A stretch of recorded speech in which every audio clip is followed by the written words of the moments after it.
విద్యార్థుల సావులను కూడా కారు పార్టీలు రాజకీయం చేస్తురట. అగో హాస్టళ్లలో ఫుడ్ పాయిజన్ అవుతుంటే కాంగ్రెస్ సర్కారు పట్టించుకోవట్లేదని పోరాటం చేస్తున్నామని గులాబీ గుడిసెల ఉన్నోళ్ళు అంటుంటే బడిపిల్లల సావులను రాజకీయం చేస్తురని ఎవలన్నరే బాలన్న అంటారా?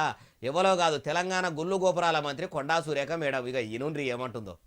కొండా సురేఖ మేడము చెప్పుండ్రిగా. రాజకీయ లబ్ధి కోసం శైలజ అనే అమ్మాయి మరణించిన దాన్ని రాజకీయ లబ్ధి కోసం ఉపయోగించుకోవడానికి వాళ్ళు చేస్తున్న ప్రయత్నాల గురించి ఈరోజు మాట్లాడడానికి మీ ముందుకు రావడం జరిగింది. ఇన్నారా? రాజకీయం చేయకుండా కూడా ఏం చేస్తే బాగుంటుందో ఆ మాట కూడా అన్నది, అది కూడా ఈనుండ్రి. రాజకీయం చేయడం కంటే మరి మీ పార్టీ తరఫున మీరు ఏం ఆదుకున్నారు?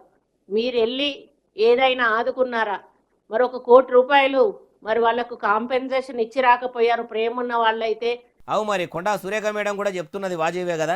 ప్రజల కోసమే మా పోరాటము, ప్రజల తరపునే మేం కొట్లాడుతున్నామని చెప్పుకునే ఎవరైనా సరే పేదల కోసమే మా ఉద్యమం అని మైకు దొరికితే చాలు ప్రభుత్వం మీద ఇరుసుక పడతారు.